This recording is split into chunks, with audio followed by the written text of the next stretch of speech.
Welcome to the Wholesome Fertility Podcast. On today's podcast, I'm going to talk about your fertility de-stress toolbox. So, of course, we need some tools for a toolbox, and I always look at like mindset and creating a peace of mind as something that is a strategy, and it is something that you need to think about ahead of time so that you're not caught off guard in life. So be sure to tune in, and because I'm going to also be talking about why it's so important to work on your mindset and why it's so important where it can actually help your fertility journey. So tune in to find out more. Episode number 238 of the Wholesome Fertility Podcast. Welcome to the Wholesome Fertility Podcast. I'm Michelle, a fertility acupuncturist here to provide you with resources on how to create a wholesome approach to your fertility journey.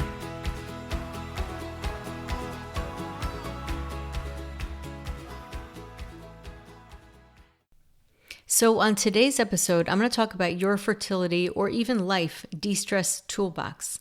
I always look at stress management as a strategy.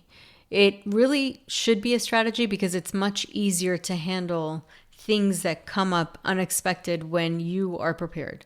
And life can be very stressful, and the fertility journey can be even more stressful. And a lot of things when you're going through the fertility journey are not things that are in your control. And that by itself could be one of the most frustrating aspects of the fertility journey, because even when you can't figure out what the diagnosis is or the reason is, and really one of the most frustrating diagnoses is unexplained infertility, because that really doesn't give you much of a direction on how you can move forward. So as it is definitely a lot of things that you're dealing with that are not easy to manage because you don't really know how to move forward in the best way. But one thing that you can do, and one thing that can really help, is to lower the stress. And of course, you hear that a lot, and you hear, okay, just relax. And then you say, well, how am I supposed to relax? And I'm going to give you a couple of things that I give to my patients. And these are just tips that can help you to get through and take the edge off at least one day at a time. So before I get to that, I'm going to talk about why it's actually important to be in a state of mind that is less stressed. Now, I'm not going to say not stressed. I'm going to say less stressed, because we all experience stress, and stress is a normal part of life. And it's also very hard to completely take away stress when you're going through fertility challenges.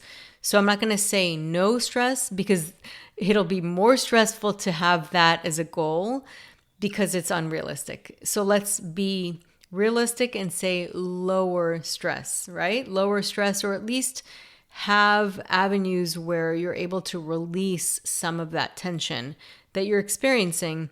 And I'm going to give you a couple of little tips and tools, because I do love studying the mind and how the mind works.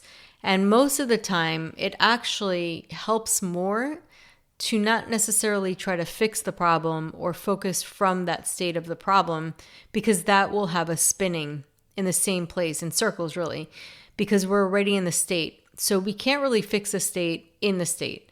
So I'm going to give you some suggestions on redirecting your attention so that at least for that moment in time, and it could be like part of the day, your mind gets a little space from the pressure that you're feeling on the fertility journey.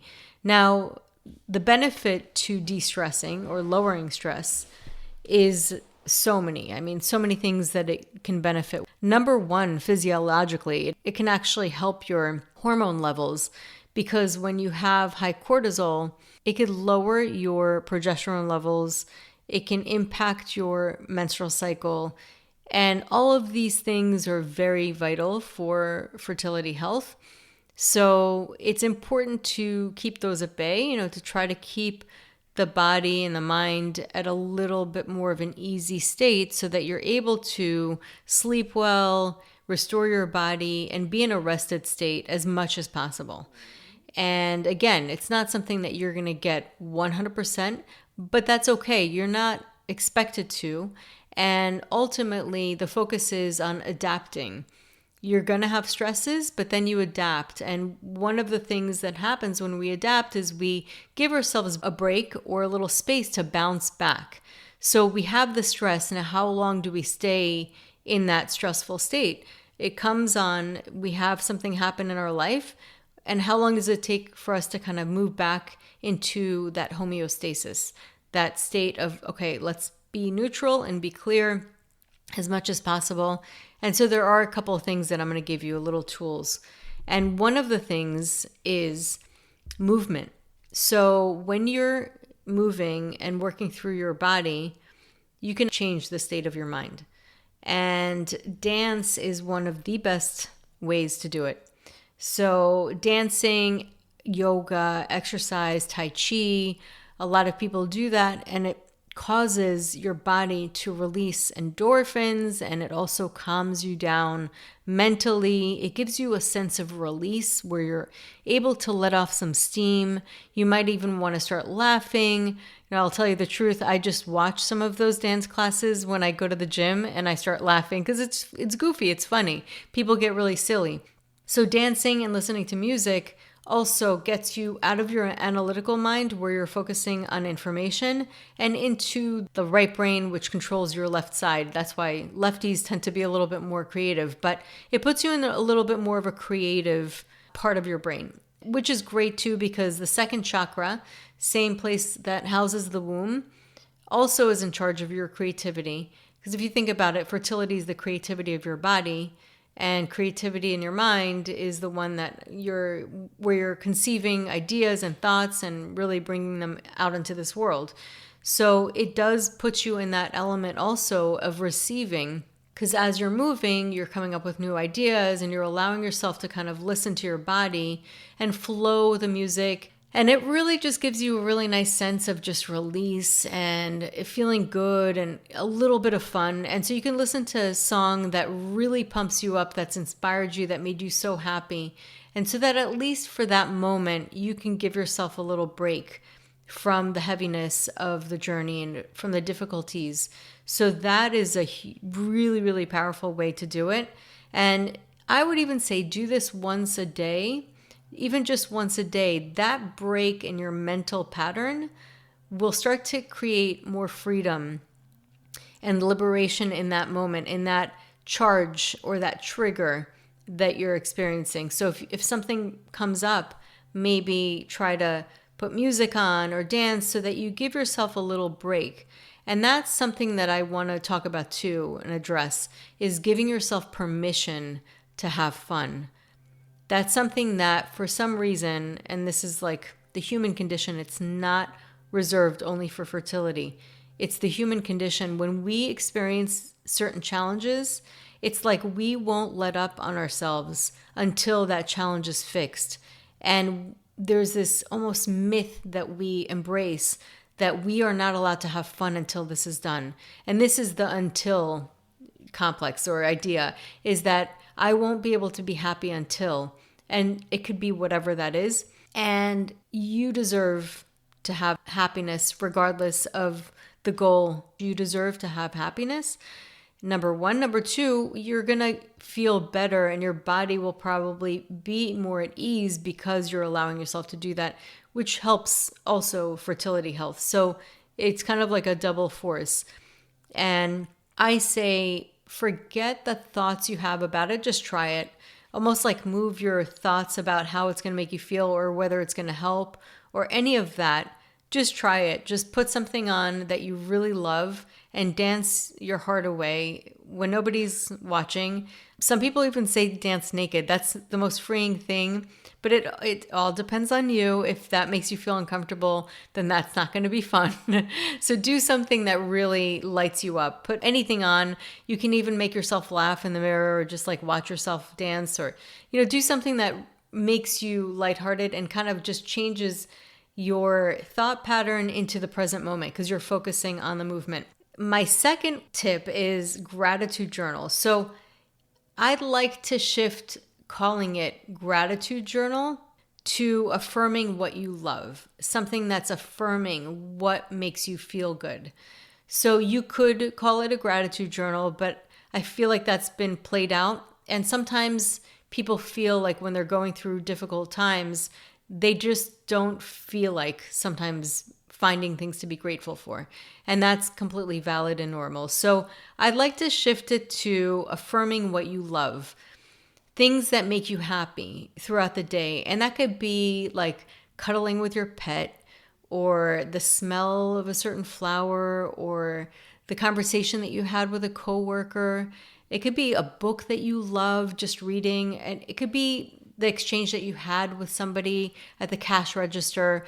It could be just anything. It could be a smile that you exchange with somebody walking down the street. Those little moments that make you feel a little more alive, affirming those and saying, wow, like, thank you for coming in. Okay, so that, yeah, thank you is gratitude, but really affirming that and acknowledging those moments.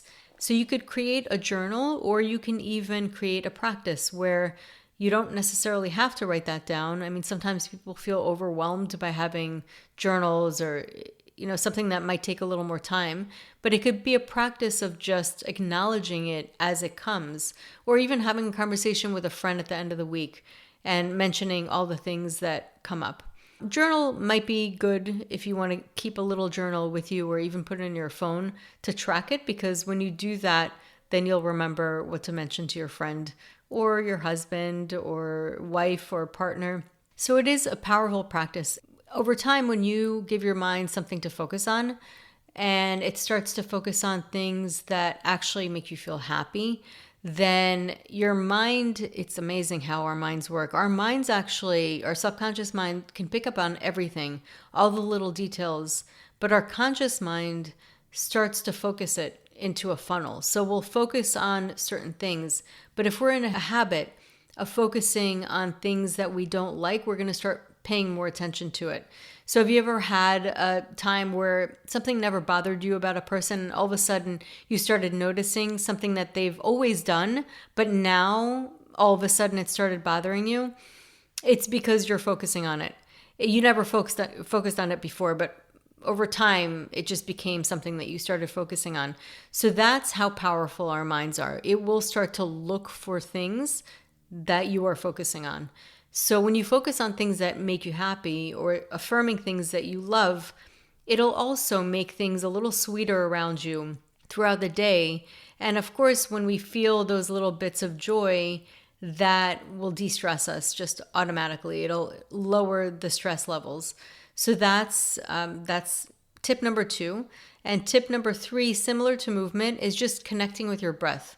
So when you do feel yourself triggered, or going through a difficult day, or even being in the face of where you have to make really tough decisions, you can always go to your breath. You can always pause for a moment and go to your breath and pay attention to your breath and how it feels. And a lot of times, if you are stressed out, your breath will start to feel more choppy. Most people don't pay attention to that. Most people won't check in with that, but it is a practice. So start becoming aware of your breath.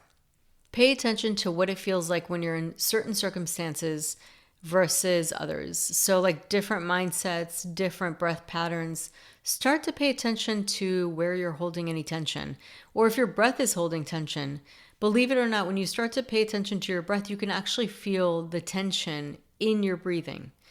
And that's a very detailed, like, subtlety that you could start paying attention to, but that only happens when you start to pay attention to your body. So becoming mindful of your breath throughout the day, and also allowing it space. So when you feel that constriction, be like, oh, interesting. So you're mindful, you're not judging it. You're just saying, interesting, I'm holding a little tension here. So let me just breathe. And then you'll notice, just with your attention, your breath will start to open up. Just with your observation, your neutral observation, it will start to create more space. And that's why mindfulness meditation is so powerful. So that's tip number 3, or you can call it tool number 3 in your toolbox, is your breath. And another tool that I find really, really powerful, and something that I think, well, now it's becoming a little bit more of a thing, but decluttering your space really helps your mind. So when you have so much going on, and especially with a fertility journey, just so much information is being thrown at you, either declutter your space or declutter your files or declutter all the options that you want to take so that you are more clear on your path. And sometimes decluttering means taking a day away from making decisions. So when you're constantly faced with decisions, maybe take a day and leave the house, go somewhere, take a break, do some activity that makes you happy, just to give yourself a little, like almost declutter your mind from the decisions that you're constantly faced with. So when you do that, or you create that space, or even declutter your house or clean out, that action of doing that creates a more simplicity in your life so that you don't feel constricted or overwhelmed. It just gives you a little bit more control, because that's, again, another thing that we have control over is we can declutter our environment, we can declutter our mind, or create space where for just today, I'm not going to think about this. For just today, and easier to say, I'm going to focus on something that I like rather than I'm not going to focus on something, because as soon as you say don't, that's where your mind will always go. So rather than trying to resist paying attention to something, what you can do is really move your attention to something else that makes you feel happy, or something that makes you feel freeing, an activity, going out in nature, something like taking a walk, something that makes you feel a little bit more free, or even watching a movie or a comedy. I did mention comedy, and that is my last tool for today. But comedy is also a really, really wonderful de-stress tool. And your body, when you laugh, laughter really is medicine. It releases a lot of tension. And in the same note, crying does too. So crying if you need to, or laughing, both of them are really great ways to release a lot of energy and a lot of emotion. So I particularly love comedies because comedies have been shown actually to improve the chances of IVF transfers after the transfer. So I always tell my patients, I subscribe comedies. I tell them, find a list of the funniest types of shows or movies that you love, and watch that with your partner. And they love it. It's something that gets them, at least for that hour that they're watching, off the 2-week wait. Their mind's on something else. They're laughing. It kind of gives them a release, a sense of release for the tension that's been held. So that's a really, really powerful exercise. And ultimately, you really want to, actually, I lied. I have one more after this, but ultimately it's good to kind of give your mind a break and give yourself permission to give yourself that break. My last tip is actually humming. So doing Om stimulates your vagus nerve. So that helps a lot, because your vagus nerve is in charge of getting your body to it's really super important for your digestive system. It helps you relax and sleep and feel more at ease. It de-stresses your whole body, and it's important for so many aspects, including fertility. So one of the ways to stimulate your vagus nerve is by oming. That sound vibration that you're making through inside of your body, and specifically the Om sound, is very, very powerful. So a way to Om, just so you know, in case you've never Om'd before, you breathe all the way in to the top of your breath, and then you go Om. So you start with your mouth open as you say oh, and then you eventually end with a and then when you do that, you'll feel the vibration heighten in your whole body. How'd you like my Om? So it's really, really powerful. But if you start doing that, it's actually something you can do even driving. As long as your eyes are open, you're focused on the driving. It's just like singing in the car. You can Om in the car. And before an important meeting, or before going to the doctor, or before doing something that might be stressful, you can Om a few times, and it'll keep you in a relaxed and awake state. So it's kind of like calm alert, I call it. And it's the best combination of states ever, because you're not jittery, but you're calm, but you're also very alert and awake. So it puts you in that state of clarity.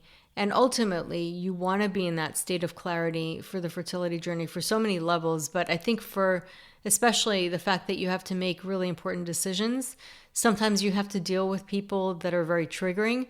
So it is a really, really powerful tool to keep in your back pocket. So that's something that I often do. I do it after the end of a long day. If I feel stagnant or just so much has happened, I take a nice warm shower because I feel like that really cleanses the energy, and I Om. And it sets me up for such a good sleep at night. Also, for sleep, it's always good to prepare yourself for that. I know that's a tangent, but sleep is also very important. And when you prepare yourself, you put yourself in a really relaxed state, you're actually preparing yourself for a better sleep. So those are my tips for your fertility de-stress toolbox.